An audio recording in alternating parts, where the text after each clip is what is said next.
शाळेत जे चाललंय, घरी जे चाललंय, आजूबाजूला जे चाललंय हे सोडून कुठेतरी दुसरीकडे राहते. इनफॅक्ट काल त्यावेळेस सरांचा मला फोन आला की असा असा उद्या उपक्रम आहे.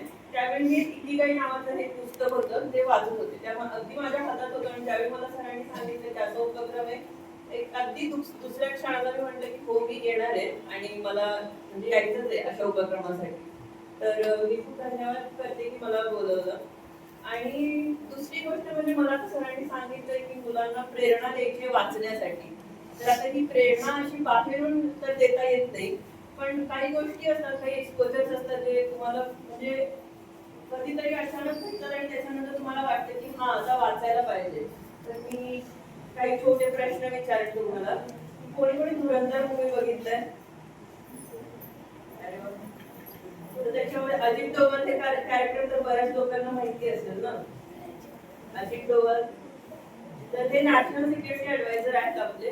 तर ह्यांचे बरेच त्या मूवीमध्ये असं दाखवलं की त्यांनी एकदम असे छान डिसिजन घेतलेत, एकदम असे अनालिटिकल काहीतरी कुरापतच्या आयडियाज वगैरे शिकवल्या सांगितल्या. तर मग ह्या कसं काय झालं तर ह्यांनी त्याच्या मागे ज्यावेळी मी त्यांचं पॉडकास्ट ऐकत होते तर त्याच्यामध्ये सांगितलं की त्यांनी बऱ्याच डिप्लोमॅटची पुस्तकं वाचली आहेत. त्या पुस्तकातून त्यांची विचार करण्याची पद्धती शिकून घेतली आणि त्याच्यानंतर त्यांनी हे सगळे जे प्लॅन वगैरे केले जे या धुरंधर या मूवीमध्ये दाखवले. तर जे लोक ह्या मोठ्या ह्याच्यापर्यंत पोहोचतात ते फक्त शाळेची पुस्तकं वाचून किंवा जे एक रुटीन ज्ञान आहे तर एवढ्याने ते तिथपर्यंत पोहोचणं हे शक्य नसतं. त्याच्यापेक्षा जास्त काहीतरी आपल्याला वाचणं, जास्त काहीतरी अनुभवणं हे गरजेचं असतं. तर सकाळी उठून फोन कुणी कुणी बघितलाय? थोडंसे युट्यूबचे रील तर फिरवलेच असतील ना. तर मला म्हणायचंय की सोशल मीडियापेक्षा पुस्तकं हे का चांगले आहेत. म्हणजे मी सुद्धा सुरुवातीला असं होतं की मला वाटायचं की पुस्तक मी का वाचू, म्हणजे 10 दिवसाचं पुस्तक मला एका तासाच्या युट्यूब व्हिडिओ मध्ये सांगून द्यायचे, मी 10 दिवसाचं पुस्तक वाचायची काय गरज आहे ना. पण नंतर नंतर मला लक्षात यायला लागलं की जसं जसं मी युट्यूबचे हे बघायचे तर ते जे ज्ञान असायचं ते अगदी शॅलो नॉलेज असायचं. म्हणजे ते वरचेवर कोणीतरी काहीतरी म्हटलं आणि मग ते सांगितलं तर हे असायचं. आणि त्याच्या जर आपण पुस्तकांचं जर नॉलेज बघायला लागलो तर पुस्तकाचं नॉलेज हे खूप जास्त रिसर्च करून लिहिलेलं असायचं. जसं बाबासाहेब पुरंदरे आहेत, शिवाजी सावंत आहे, यांनी इतकी सुंदर पुस्तकं लिहिली आहे. त्याच्यामध्ये इतकं डिटेलमध्ये त्यांनी शिवाजी महाराजांच्या प्रत्येक घडामोडी कशा कशा घडल्या ते त्यांचे जे ट्रान्सक्रिप्ट असतील किंवा जे ज्या पण ठिकाणी त्या घटना घडल्यात अशा ठिकाणी लोकांना विचारपूस करून ह्या गोष्टी लिहिल्या गेल्या. त्यामुळे ह्या ज्ञानावर कधी प्रश्न उठणं म्हणजे खूप खूप रेअर गोष्टी आहेत. पण जर सोशल मीडियाचं नॉलेज बघितलं तर आज काहीतरी टाकतात, उद्या काहीतरी दुसरं सांगतात, असं काहीतरी ते चाललेलं असतं.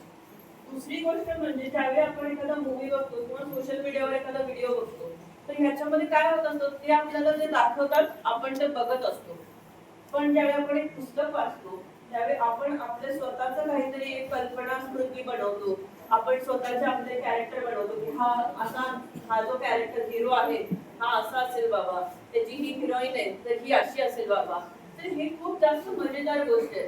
म्हणजे तुम्ही एखादा पिक्चर बघला त्याच्यामध्ये जे डायरेक्ट आपल्याला दाखवतात आणि तुम्ही स्वतःहून ते बिल्ड करणं की हे असं असं घडत असेल. पॅरिस मध्ये एखादं तुम्ही पुस्तक वाचताय तर त्याची जो ट्रॅव्हल लॉग किंवा जे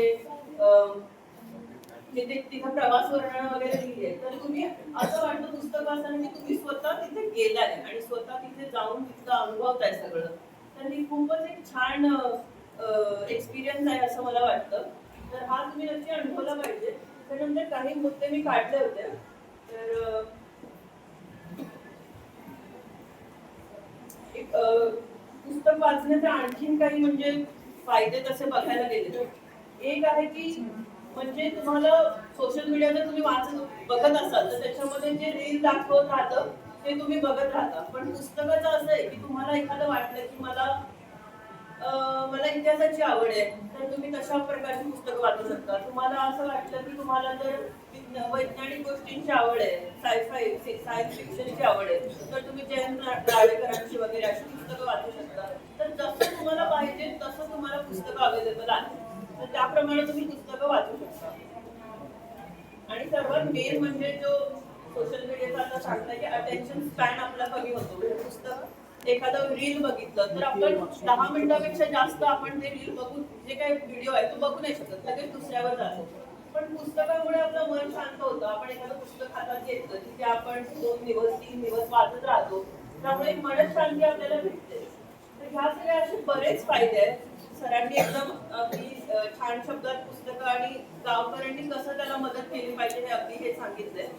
पण थोडक्या शब्दात मी सांगून हे इथे सांगते की पुस्तकं वाचणं त्याच्यामुळे तुमची स्वतःची पर्सनॅलिटी मध्ये कित्येक अनेक पर्सनॅलिटी ऍड होतात. कारण तुम्ही दुसऱ्याचे एक्सपिरियन्सेस वाचत असता, त्यांच्या चुका वाचत असतात, त्यांनी त्याच्यावर कसे इम्प्रुव्हमेंट केले हे वाचत असतात. तर ह्या सगळ्यातून खूप जास्त शिकायला मिळतं आणि त्या चुका तुम्ही स्वतः नाही करणार कधी. त्यामुळे तुम्हाला पटकन करिअरमध्ये तुम्ही तुमच्या पुढे जाऊ शकता चुका या अवॉइड करून. एवढं बोलते आणि मी थांबते.